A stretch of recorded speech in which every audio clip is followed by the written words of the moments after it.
right, numvishe injyana ari amapiano, right? Amapiano kabisa. Sasa umekaa hapa Rwanda? Wewe? Kwa nini umechoose kufanyia nyimbo hapa Rwanda, hakufanyia Kinshasa au Goma? Okay. Mimi niko hapa nishafanya masiku mingi. Sasa relation yangu ma manager yangu bote biko hapa kwa Rwanda. Kama niko pena bafana yangu mingi biko hapa.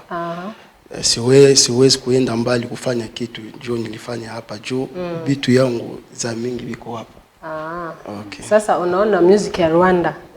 Music ya Rwanda ni sawa, ni sawa. Iko na artiste mpya alikuza ilikuja mbele kabisa. Kuna artist unajua mmoja hapa? Mingi niwa mingi. Boss Melody, Nel Ngabo. Mingi kabisa. Wewe ubona gute kumanaginga umuntu uri mu Rwanda, uri umunyarwanda wowe mudahuje country? Ego. Buriya yo ubonye impano cyangwa se ikintu gishobora kubyara ibintu bikomeye, ntago wareba ngo no munyarwanda cyangwa se no munyamahanga, ahubwo bibaye byiza nabandi bagafata abandi banyamahanga benshi, umuziki wacu mu Rwanda wagira ikintu gikomeye. So hari ahandi mubasha gupromotinga izindi ndirimbo ze hano? Turacyari hano ku mateleviziyo mu Rwanda, ntago no kuri Kinshasa twabashe kuzoherezayo, ariko ntago ho turavuga ngo dusohotse hanze y'u Rwanda, naho tubonye no kuzohereza online gusa.